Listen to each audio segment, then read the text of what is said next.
if we're going to push Orton is the face and everybody loves him, then every once in a while, Orton's got to lose that belt and give him a reason to go back and fight for it once again. So I think it's a very good thing. What do you think? Mark Henry, I think it's a great thing. We haven't had an African-American champion in a long time. You know, the WWE is very white-friendly, very Spanish-friendly, not so black-friendly. You don't see a lot of black superstars, and it's good to see one actually go to the top of the ladder. You know, Ron Simmons was the first world heavyweight champion of that, not that particular title, but same lineage back in WCW. And it's good to see Mark Henry dominate. He's definitely stepped up his game. He's definitely became a lot more serious in recent weeks. He was a little comical when he was with MVP, you know what I mean? And if you go back, remember, this is the guy that had a hand with Mae Young. Which made, oh my God, top 50 moments, a great DVD. I'm definitely picking it up. I watched it on Netflix the other day with my buddies. Dude, make sure you get it. How did that make the top 50 greatest moments? I can think of like... because it's top 50 greatest incidents in WWE. Oh my God moment. OMG. Yeah, oh my God, yeah. Oh my God, I don't believe I just had to watch that. You know I'll say one thing about the DVD that was annoying.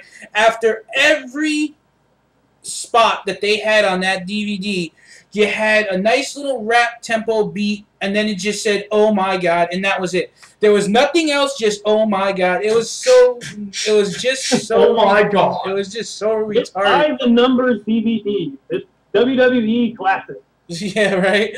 But you know, just to talk about that real quick, I mean, it was very Austin, pro Austin. I mean, Austin had so many spots on that. But well, that's another topic for another video. WWE's greatest superstar, arguably, next to the Undertaker, next to Shawn Michaels. I'd put Stone Cold, Undertaker, then Shawn Michaels is that. Hey, look, Stone Cold, Undertaker, Shawn Michaels. You all hey, don't dog Shawn Michaels, because Crystal will come for you. No, all these three guys, they're all from Texas, just like your friend Chronix. From the most extreme wrestling. Check out his channel. But I gave you the cheap plug this time. But, you know, the thing with Mark Henry is a lot of people can't really see him as, you know, a credible champion. I can, but, I mean, his in-ring style is very limited because, I mean, the powerhouse thing only gets you so far. And then, you know, and then it's basically like... But, I mean, he can go up against Show. He can go up against Kane. He can go up against a returning Undertaker. He's still got Orton, and he's got Sheamus. It doesn't matter who he goes against. I mean, that's his style. We can't have everybody be 100% technical wrestlers. That would be so lame. No, I'm not saying that. But just think of all the powerhouse guys that he can go up against. And, you know, as billed as the world's strongest man, which he did legitimately, I don't know if you know this, but he did legitimately win the Arnold Strongman Classic. Yeah.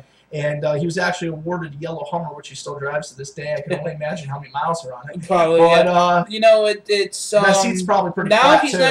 He's not even the world's strongest man. He's the world's strongest champion. You know, and I think if he runs with it and he stays consistent and he dominates and he doesn't let up. That's why the angle with Jerry Lawler was so perfect. He destroyed Lawler. And he just cemented himself as a heel because everybody was so happy. Oh, Henry, you won the championship after all these years. Look what you finally did. No, don't be happy for me. Still fear me. And that's what he did with that whole thing with Jerry Lawler. Yeah, I mean, the thing about it is, like, I'm not, you know, bashing the guy or anything. I just wish that a guy at his size, you know, could change it up just a little bit. Not saying that he has to go out there and start jumping off the second rope doing drop kicks and all and drop toe holds and stuff like that. You know, I would pay good money to see that, by the way. Just reinvent himself just a little bit, so that way he's bringing just a little bit more to the table than just domination. I mean, because to be honest, don't forget you still got Ezekiel Jackson is a tough guy in SmackDown, and he's not getting no TV time. So, well, yeah, but he ain't gonna be world champion. Oh no, but I could see him get in the ring and take it to Mark Henry. Because right now, as of right now, other than him and Orton, they're the only two top guys, and Sheamus are the only three top guys on SmackDown that can really take it from Henry. Well, you got to think, Big Show was recently surfaced at some events, so he'll be coming back soon. Oh, yeah. Kane will be coming back soon. Those were just storyline injuries. They weren't legitimately hurt by Mark Henry. Vladimir Kozlov, another storyline injury, but he was actually released from the WWE. Yeah, good luck with your future endeavors. Yeah, I love it. On Raw, they actually referred to Laurinaitis as Mr. Future Endeavors. He's like, do you mean, CM Punk goes, do you mean good luck as in good luck with your future endeavors?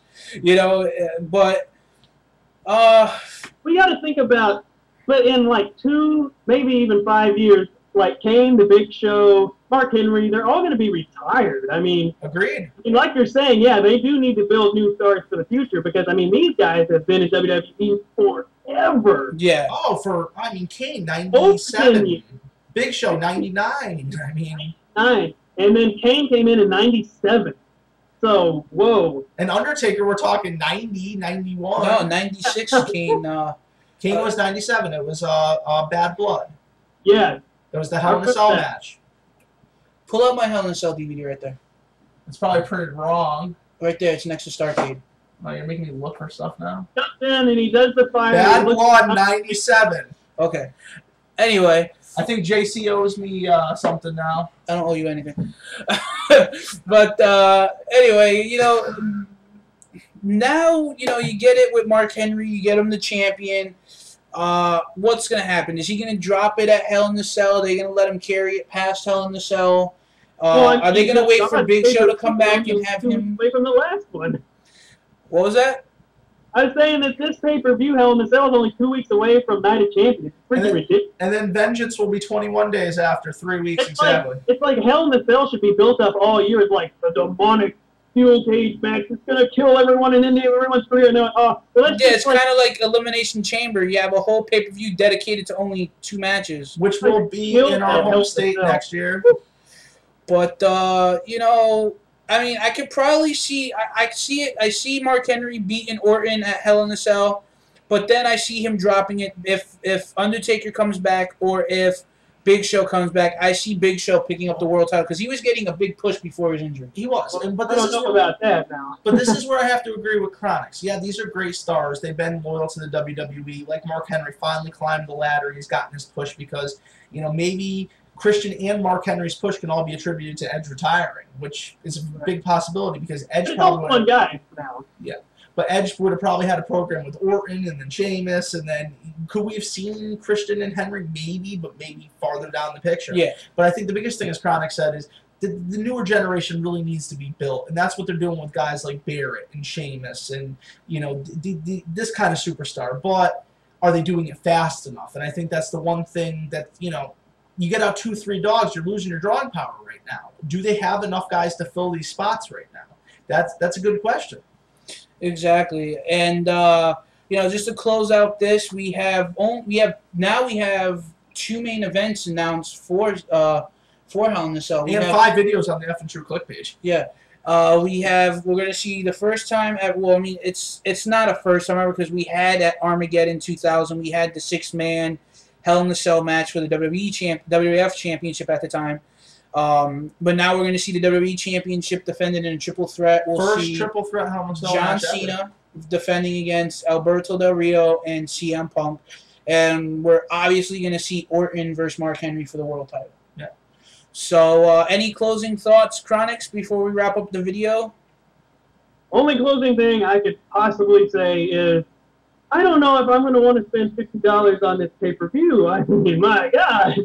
Do what we do. We pick out our pay-per-views. Obviously, we're waiting out on the Survivor Series to see the. Oh, definitely. I think everyone is. It's like after a pay-per-view like that, why would you want to order anything else like this?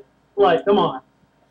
I hear you. The thing about it is the only reason they're still running the 13 events a year is it's left over from the brand extension when they were running 15 events due to the different Raw and SmackDown events. And then they're still getting money for it, so obviously they're going to do it. Yeah, exactly. I agree 100%. Yeah, they're still, if it's still making dollars, why stop now? But I do got to say to everybody out there, apologize that we weren't as organized as usual. We didn't have a script. This was completely just off the hip. That's what happens when you get the current state of wrestling at 9 o'clock at night. Exactly. It's off the hip. It's what we honestly think. There's no notepad in front of us. This is not something we're reading off. This is what we think up here right now. So, for our hashtags, please, to take a line from the great Long Island IZ, Zack Ryder. Like us on Facebook, follow us on Twitter, watch our product, and have a great night, everybody. Chronics. Yeah, make sure you go to the Most Extreme Wrestling YouTube page and subscribe to it so you and everybody else can all get hooked on Chronic. Have a good night. And as we're closing out, Take care. whatever the Spike your hair. whatever crap that he just said, throw that completely to the side. Learn to love it because it's the best thing on YouTube today. Good night, everyone.